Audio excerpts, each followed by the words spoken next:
आप सभी को प्रणाम। परम पूज्य गुरुदेव पंडित श्री राम शर्मा आचार्य जी के विचार प्रसार में आप सभी का स्वागत है। धर्म तंत्र से लोक शिक्षण इस श्रृंखला में आज के लेख का शीर्षक है आवश्यक है प्रशंसा भी।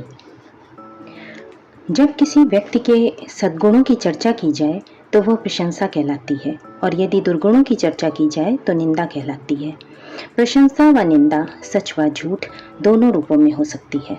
यदि वास्तव में उन गुणों की चर्चा की जा रही है जो व्यक्ति में विद्यमान है तो प्रशंसा व निंदा सच्ची है, और यदि उन गुणों की चर्चा हो रही है जो व्यक्ति में है ही नहीं तो प्रशंसा व निंदा दोनों ही झूठी हैं। प्रशंसा एक तरह से व्यक्ति, वस्तु या परिस्थिति की विशेषताओं की चर्चा है, सराहना है। प्रशंसा मधुर प्रतीत होती है, मीठी अनुभूति देती है। प्रशंसा करने से अंतर्मन प्रसन्न होता है। दूसरों की प्रशंसा सुनने से मन को अच्छा लगता है और व्यक्ति प्रशंसित कार्य को करने का प्रयास करता है व व्यक्ति का अनुकरण करता है। प्रशंसा प्रोत्साहन देती है आगे बढ़ने के लिए। प्रशंसा व्यक्ति को यह स्मरण दिलाती है कि उसके अंदर कितनी और किस तरह की खूबसूरती है। प्रशंसा एकांगी होती है, अर्थात प्रशंसा द्वारा हम किसी व्यक्ति या वस्तु के संपूर्ण व्यक्तित्व को नहीं जान पाते, बल्कि इससे उसके एक पक्ष को ही देख पाते हैं। स्वयं के मुख से अपनी प्रशंसा अच्छी नहीं लगती। जब कोई व्यक्ति अपनी स्वयं की प्रशंसा दूसरों के समक्ष करता है, इसका मतलब है कि उसमें अहंकार सबल रूप में विद्यमान है। यदि कोई व्यक्ति दूसरों के मुख से सदैव अपनी प्रशंसा सुनने के लिए आतुर रहता है तो ऐसा व्यक्ति भी लगातार अपने अहंकार को पोषित करने का कार्य करता है। वास्तव में व्यक्ति प्रशंसा पाने के योग्य है तो उसे किसी अन्य से प्रशंसा पाने की जरूरत नहीं होती।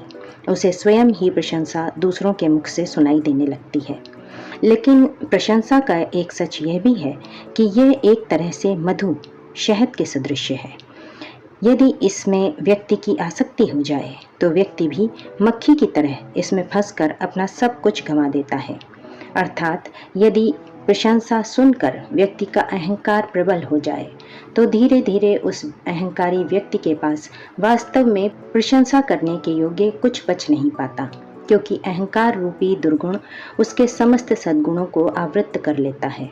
सच्ची प्रशंसा व्यक्ति को सकारात्मक नजरिया प्रदान करती है, अपने अच्छे व्यक्तित्व व सद्गुणों का आईना स्वयं को दिखाती है।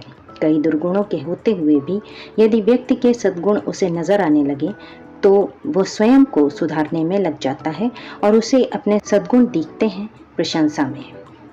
महर्षि विश्वामित्र ब्रह्मऋषि बनना चाहते थे।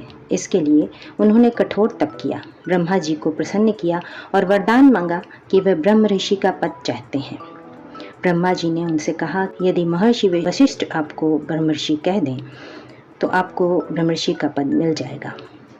महर्षि वशिष्ठ के प्रति विश्वामित्र के मन में बहुत क्रोध था, क्योंकि उन्होंने एक यज्ञ किया जिसमें उन्होंने सबको आमंत्रित किया, लेकिन महर्षि वशिष्ठ को नहीं बुलाया। यह अपमान महर्षि वशिष्ठ के पुत्रों से सहन नहीं हुआ और वे सब महर्षि विश्वामित्र के समक्ष गए। विश्वामित्र जी ने उन सबको अपने तप बल से नष्ट कर दिया।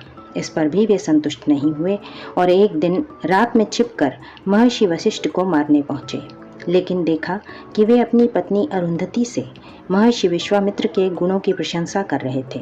इतना सब कुछ सुनने के बाद अपनी प्रशंसा महर्षि वशिष्ठ के मुख से सुनकर वे बहुत ही लज्जित हुए और उनके समक्ष जाकर अपने कृत्यों के लिए उनसे क्षमा मांगी, अपनी गलतियां स्वीकारी। महर्षि वशिष्ठ ने उन्हें क्षमा कर दिया और ब्रह्मर्षि पद भी दे दिया। गोस्वामी तुलसीदास जी के अनुसार प्रशंसा केवल अच्छाई की ही हो यह जरूरी नहीं, बुराई की भी प्रशंसा होती है। जैसे अमृत की प्रशंसा है कि थोड़ी सी मात्रा में होते हुए भी वो कितनी शीघ्रता से जीवन को बचा सकता है, और गरल विष की प्रशंसा ये है कि विष की छोटी सी बूंद भी कितने हजारों को क्षण भर में मृत्यु दे सकती है। वास्तव में प्रशंसा व्यक्ति या वस्तु के गुणों की होती है। गुणों की खूबसूरती व उसकी मात्रा उसे प्रशंसित करती है। यदि कोई गुण व्यक्ति या वस्तु में कम मात्रा में है तो वह प्रशंसा के योग्य कम है, लेकिन यही गुण यदि उसमें भरपूर मात्रा में है तो वह प्रशंसा के योग्य है। एक फूल की प्रशंसा है कि वह कितना खूबसूरत, कोमल, सुगंधित और मनोहर दिखता है, लेकिन कांटे की भी प्रशंसा है कि वह फूल का प्रहरी है और उसमें कितनी तेज़ चुभन व तीखापन है। इस तरह प्रशंसा हर किसी व्यक्ति या वस्तु की हो सकती है, बस उसमें ख़ास विशेषता होनी चाहिए। प्रशंसा एक ऐसा रस है जो सुनने में मन को भाती है, अच्छी लगती है, और निंदा एक ऐसा कड़वा रस है जिसे ग्रहण करना आसान नहीं होता। लेकिन दूसरों की निंदा करने और दूसरों की निंदा सुनने वालों को इसमें आनंद आता है, पर अपनी निंदा किसी को बर्दाश्त नहीं होती। निंदा न तो सकारात्मक होती है और न ही प्रोत्साहन देती है। कभी कभी यह व्यक्ति को सच का आईना दिखाती है।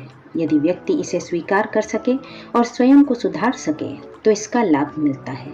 मनुष्य की यह दुर्बलता है कि यदि वो अपनी प्रशंसा सुनने का आदी हो गया है तो उसका अहंकार पोषित होने लगता है और उसका विकास अवरुद्ध हो जाता है। और यदि व्यक्ति अपनी निंदा सुनने का साहस रखता है तो इससे उसे अपनी कमजोरियों का पता चलता है, जिसे दूर करके वो अपना विकास कर सकता है। इसी कारण कबीरदास जी निंदा करने वालों की प्रशंसा करते हुए कहते हैं, निंदक नियरे राखिए आंगन कुटी छवाए, बिन पानी साबुन बिना निर्मल करे सुहाए। लेकिन हर परिस्थिति में यह निंदा काम नहीं आती। यदि व्यक्ति किसी से अपना काम करवाना चाहता है और उसकी निंदा करता है तो वो कदापि कार्य को नहीं करेगा, और यदि उसकी प्रशंसा में 2 शब्द बोलते हैं तो वो हर्षित मन से कार्य करने को तत्पर हो जाएगा। यही कारण है कि भगवान की देवी देवताओं की स्तुतियाँ गाई जाती हैं, जिनमें उनके गुणों की वंदना होती है, और इन स्तुतियों के बार बार उच्चारण से वे अपनी कृपा हम पर बनाते हैं। इन स्तुतियों में भी शब्द मंत्र इस प्रकार गुथे होते हैं कि इन्हें उच्चारित करने वाले व्यक्ति के मन को सकारात्मक दिशा देते हैं, आत्मविश्वास से भरपूर करते हैं, और इस तरह इन स्तुतियों के उच्चारण से व्यक्ति को लाभ होता है। सच्ची प्रशंसा से सभी को लाभ मिलता है, और झूठी प्रशंसा भी कभी कभी व्यक्ति के बुझे मन में ऊर्जा की तरंग आलोड़ित करती है। प्रशंसा से हानि तब होती है जब इससे व्यक्ति का अहंकार पोषित होने लगता है और वह वास्तविक जीवन से दूर जाने लगता है। लेकिन इसी प्रशंसा से लाभ उन लोगों को मिलता है जो वास्तव में इसके हकदार होते हैं, लेकिन जीवन में इससे वंचित होते हैं, अर्थात उन्हें असफलता या निराशा हाथ लगती है। ऐसे समय में यदि प्रशंसा का जरा भी घूंट उन्हें मिलता है तो अगले चरण में उनके प्रयास अचंभित करने वाले होते हैं। प्रशंसा करने के लिए व्यक्ति में वह उन्मुक्त भाव चाहिए जिससे वह खुले दिल से अपनी मधुर वाणी से प्रशंसा कर सके। ऐसा करने से न केवल वह दूसरों का बल्कि स्वयं का भी हित करता है, अपने मन को प्रसन्न करता है, दूसरों की खुशी में शामिल होकर खुश होता है। इसलिए व्यक्ति को सदैव दूसरों की सच्ची प्रशंसा करते रहना चाहिए और स्वयं प्रशंसा प्राप्त करने योग्य कार्य करते रहना चाहिए। इसी के साथ ये लेख यहीं समाप्त होता है। आशा करते हैं कि हम सभी को पूज्य गुरुदेव के इन लेखों से कुछ न कुछ अवश्य सीखने को मिलता है, जिससे हमें अपने जीवन में विकास के लिए प्रेरणा मिलती रहे।